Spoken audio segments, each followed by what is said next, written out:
एक इंसान जिनका इंतजार दुनिया के तमाम मुसलमान कर रहे हैं, वो है मऊदी रहनुमा हजरत इमाम मेहदी। एक तरफ जंग, फितना, दुनिया भर में जुल्म नाइंसाफी, दूसरी तरफ हक की राह से भटकी हुई इंसानियत। मेरे बच्चे का क्या कसूर था? ये जुल्म क्यों? क्या कोई नहीं जो इस नाइंसाफी को रोके? मिलकर देखें तो इंसान अब ऐसे एक महानायक के आने की उम्मीद कर रहा है जो नाइंसाफी के खिलाफ खड़ा हो, इंसाफ का परचम बुलंद करे। आज दुनिया के करोड़ों इंसानों के दिल में सिर्फ एक सवाल है, वो कब आएंगे, कब शुरू होगा वो दौर फतह? इस सवाल का जवाब आज दूंगा। रसूल सल्लल्लाहु अलैहि वसल्लम ने 1400 साल पहले जो फरमाया वो सच आज आपके सामने पेश करूंगा। रसूल सल्लल्लाहु अलैहि वसल्लम ने फरमाया, आखिरी ज़माने में मेरी उम्मत में एक आएंगे, उनका नाम मोहम्मद होगा, वालिद का नाम अब्दुल्ला। उस्ताद, क्या इमाम मेहदी का आना वाकई सही अहादीस से साबित है? बुखारी, मुस्लिम, अबू दाऊद, तिर्मिज़ी सब किताबों में इमाम मेहदी के आने में कोई शक नहीं। मेहदी का मतलब है रहनुमा, जिन्हें अल्लाह की तरफ से हिदायत मिली है, लोगों को भी सच्चे रास्ते पर ले जाएंगे। वो उस वक्त आएंगे जब दुनिया जुल्म और फितने की तारीकी में डूबी होगी, बिल्कुल उसी लम्हे। तारीख गवाह है, जब भी इंसानियत मुसीबत में पड़ी, अल्लाह ने निजात दहिंदा भेजा, हमेशा, कभी इस्तिस्ना नहीं हुआ। हजरत नूह अलैहिस्सलाम के ज़माने में दुनिया डूबी थी, अल्लाह ने भेजा, कश्ती बच गई, ईमान टिक गया।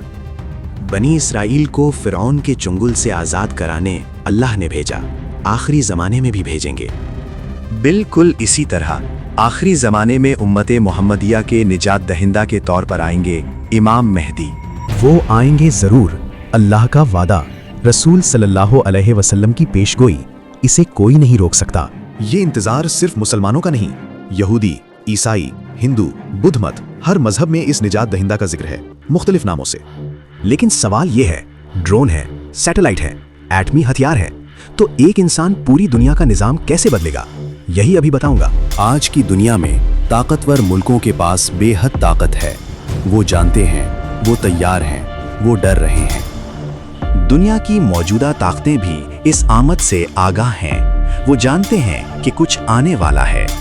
लेकिन सवाल ये है, ड्रोन है, सैटेलाइट है, एटमी हथियार है, तो एक इंसान पूरी दुनिया के निज़ाम को चैलेंज कैसे करेगा? ड्रोन है, मिसाइल है, सैटेलाइट है, लेकिन अल्लाह के लश्कर को कभी कोई नहीं रोक सका। हदीस में आया है, उनके आने से पहले शाम में शदीद जुल्म होगा, वो जुल्म आज आंखों के सामने है। मेरे बच्चों के पास खाना नहीं, घर नहीं, और कितने दिन इस तरह रहेंगे? क्या कोई नहीं आएगा? हदीस में मजीद आया है, दज्जाल का निज़ाम बालवास्ता फ़ाल हो जाएगा। क्या वो निज़ाम आज नजर नहीं आता? मीडिया झूठ बोल रहा है, बैंक इंसानों को गुलाम बना रहे हैं, सियासत एक खेल है, यही है दज्जाल का निज़ाम। लेकिन ये सारा निज़ाम टूट जाएगा, एक आएंगे अल्लाह की कुव्वत लेकर, सब बदल देंगे। वो दिन आने वाला है, तारीकी खत्म होगी, रोशनी आएगी। अल्लाह का वादा कभी झूठा नहीं होता। रसूलुल्लाह सल्लल्लाहु अलैहि वसल्लम ने फरमाया, एक खलीफा की मौत के बाद जानशीनी पर शदीद इख्तिलाफ पैदा होगा। इक़्तिदार हमारा है, हम नहीं छोड़ेंगे, चाहे जंग हो जाए। अगर तुम ना हटे तो खून बहेगा, हम पीछे नहीं हटेंगे। या अल्लाह, मैं इस फितने में नहीं पड़ना चाहता।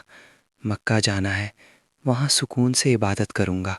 अकेले, नाते, कोई फौज नहीं, कोई मंसूबा नहीं, सिर्फ अल्लाह पर भरोसा।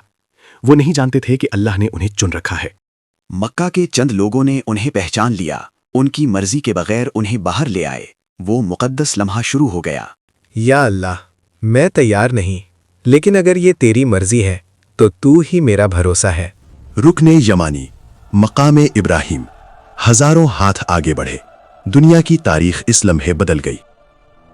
दुनिया के कोने कोने से 313 आए और शामिल हो गए, हर एक का इल्म 40 के बराबर। अल्लाह ने चुना। जरा सोचो, 313, बद्र के सहाबा की तादाद भी थी 313। अल्लाह की कुदरत देखो, क्या ये इत्तफाक है? खुरासान से काले परचम आएंगे, तूफान की तरह। दुनिया की कोई ताकत उन्हें नहीं रोक सकेगी, क्योंकि ये अल्लाह का लश्कर है। हम दुनिया के लिए नहीं आए, हम अल्लाह की राह में आए हैं, जान देने को तैयार हैं। बहुत से मुहक्किकीन का ख्याल है कि मौजूदा ईरान और उसके आसपास के इलाकों से ये मदद आएगी। हदीस बिल्कुल वाज़ेह है, इमाम मेहदी हिंदुस्तान की तरफ फौज भेजेंगे तारीख इस जंग को एक नाम से जानेगी, गज़वतुल हिंद। इस जंग में हिस्सा लेने वाला हर सिपाही सबसे बुलंद मर्तबे का होगा। रसूल सल्लल्लाहु अलैहि वसल्लम ने उनके लिए जन्नत की खुशखबरी दी है। गज़वतुल हिंद में फतह आएगी, सिपाही सजदे में गिर जाएंगे, आंखों में आंसू। अल्लाह का शुक्र। इस फतह के बाद मगरिबी दुनिया इमाम मेहदी के साथ सुलह करने पर मजबूर हो जाएगी, लेकिन वो सुलह ज्यादा देर नहीं चलेगी। ईसाइयों के साथ एक जंग के जरिए वो मुआहदा टूट जाएगा। उसके बाद आएगी तारीख की सबसे बड़ी फतह। कुस्तुनतुनिया, मौजूदा इस्तंबुल, मुसलमान घेराव करेंगे, लेकिन ये फतह हथियारों से नहीं होगी। 3 बार तकबीर, सिर्फ तकबीर की आवाज से इस्तंबुल की दीवारें टूट जाएंगी, बगैर हथियार के, अल्लाह की कुदरत से। इस्तंबुल फतह हो जाएगा, मुसलमान सजदे में गिर जाएंगे। तारीख की सबसे बड़ी फतूहात में से एक इंसान जिसका दुनिया ने इंतजार किया, जिनकी क़यादत में नामुमकिन मुमकिन हो जाएगा, वो है इमाम मेहदी। लेकिन इस फतह की खुशी ज्यादा देर नहीं रहेगी। इस्तंबुल की फतह के फौरन बाद आएगी वो खौफनाक खबर। दज्जाल, आदम की तख्लीक से क़यामत तक का सबसे बड़ा फितना। रसूल सल्लल्लाहु अलैहि वसल्लम ने हर नमाज में इससे पनाह मांगने को कहा है। और इसी लम्हे आसमान से उतरेंगे वो, हजरत ईसा अलैहिस्सलाम। हिस्सा 2 में इंतजार में रहना। हिस्सा 2 आ रहा है, दज्जाल, ईसा अलैहिस्सलाम, याजूज माजूज, आखिरी ज़माने की सबसे बड़ी कहानी। तैयार रहो।